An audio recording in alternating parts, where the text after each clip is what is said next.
Good morning from the Texas State Railroad in Palestine. It's a few hours before departure and the steam crew is busy prepping their 282 Mikado-type steam locomotive for the day's work.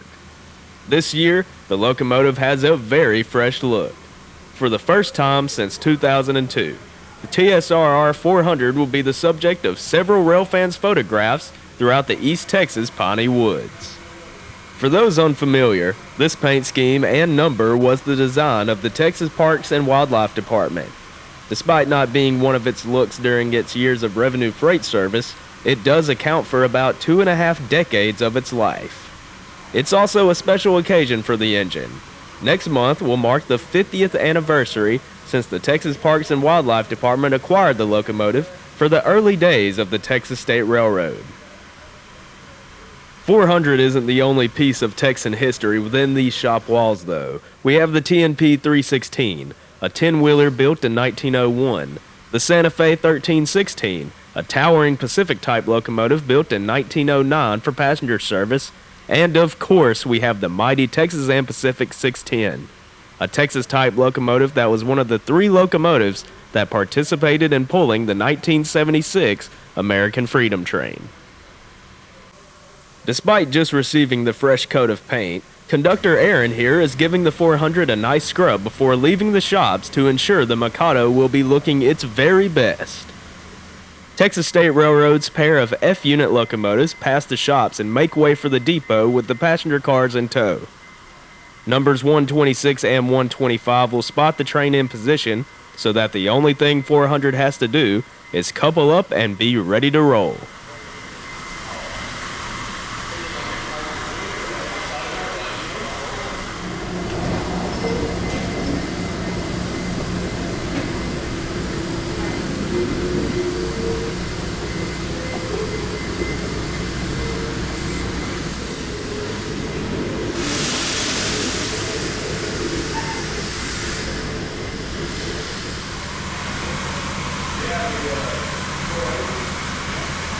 The final preparations are being made and the 107-year-old locomotive is ready to make her entrance. After discussing the plan for the day one last time, it's time to get this train rolling.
Utilizing hand signals to communicate with the engineer, the conductor spots 400 as it connects to the passenger consist.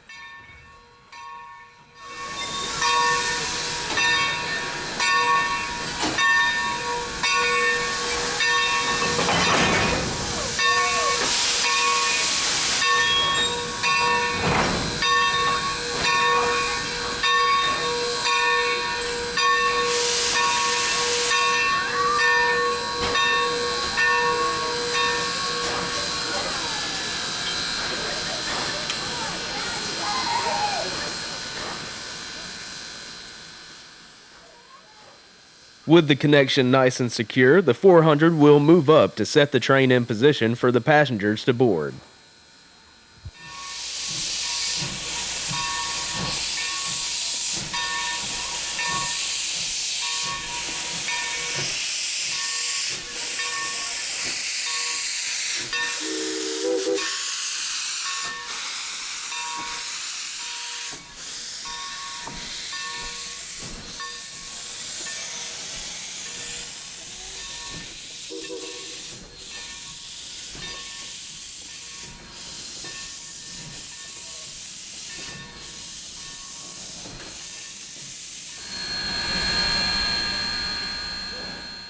After posing in the sunlight for a few minutes, the passengers are all aboard and it's time to head for Rusk. 400 whistles off to indicate departure, and it's time to start chasing through the piney woods.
The rails that the 400 is traversing can be dated back all the way to 1883. In Rusk, a state penitentiary had been constructed, and an isolated 5-mile stretch of track came with it. This 5 miles of track would run from town to an iron smelter that was right by the facility. The line continued to expand westward throughout the years, and eventually in 1909, the railroad had reached Palestine. There, the 25 miles of track would now be connected to the vast rail system of the International and Great Northern Railway, which would later become Missouri Pacific Territory, followed by current-day Union Pacific.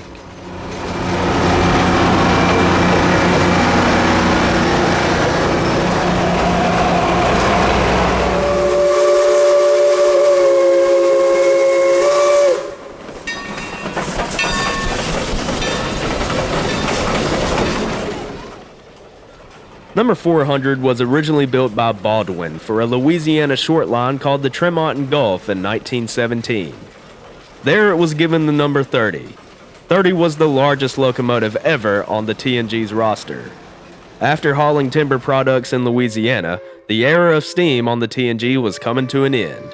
In 1954, the Magma and Arizona Railroad was still holding out on utilizing steam power, so they purchased the 30. Working on freight trains primarily hauling copper, the now Magma Arizona number 7 would find itself on the last short line to use steam for revenue service. In 1968, the railroad would finally wave the white flag and switch the diesel engines. While escaping the scrapper's torch, it seemed that the Mikado would spend the rest of its days on static display. Though that would change in 1974, when the Texas State Railroad acquired the locomotive with a mission to get a fire burning in her once more. After 4 years, the locomotive would return as TSRR number 400, where it wore the arrowhead until 2002. It would sit idle until 2014, when volunteers completed its FRA-required overhaul. Since then, it has sported every significant look it ever had: Magma Arizona, Tremont and Gulf, and now, finally back, is its Texas State Railroad look.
We find ourselves on the eastern end of the line, Rusk. We spot 400 easing on the downward grade after conquering Fairchild Hill.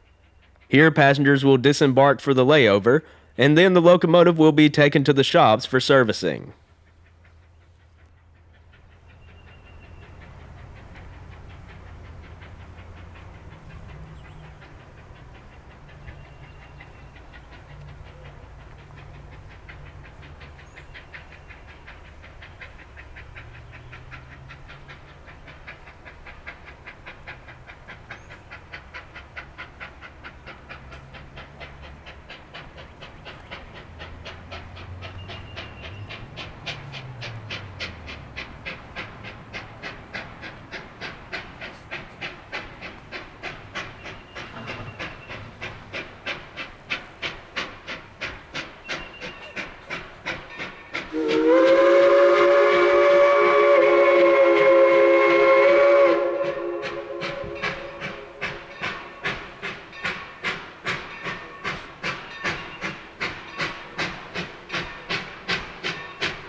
With the train secured, the engineer gives a whistle blast to announce it is clear for passengers to disembark.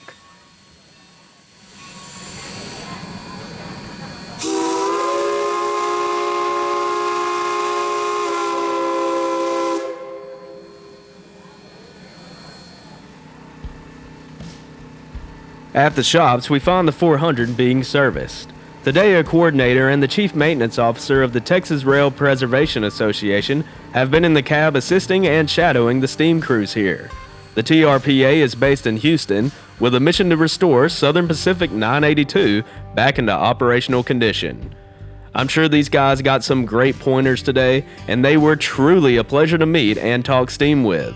For more information on them, be sure to check out their presence on multiple social medias. Putting it simply, the shops in Rusk have some absolute gems here. Inside, Alco Locomotive Number 7 is sitting quietly with a sharp-looking Black Widow-inspired paint scheme. It originally served with a short line in the northeast before winding up here in the Lone Star State. Outside, you can find many relics of the glory days of railroading as well, such as this old MRS-1 that once served the U.S. Army, or this small little center cab. And facing its nose is this interesting piece of history. SLRG number 520 is a rebuilt E9 AM. It began service as an E8 locomotive for the Chicago, Burlington, and Quincy. Later, the Burlington Northern would rebuild it into its current configuration before selling it to the Maryland Transit Administration. This is certainly an eye-catcher among all of the equipment here, but coupled behind it is the tender of Southern Pine Lumber Company number 28. This belongs to a 280 consolidation steam locomotive that is currently in the works to be brought back into operating status. I have a lot of sentimental value for this locomotive since this was my first steam locomotive to ever see back when it was in its popular red paint scheme as number 300.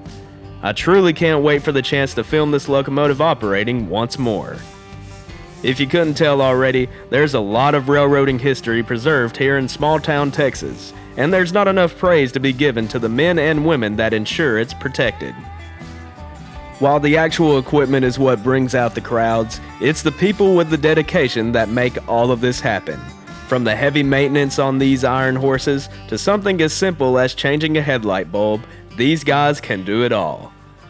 I gotta give a huge thanks to the Texas State Railroad for always being so welcoming and allowing us to take a closer look at the behind the scenes. I can't emphasize enough how much we appreciate the hospitality, and it's always fun to see this crew giving the general public a glance back into what our railroads were once like.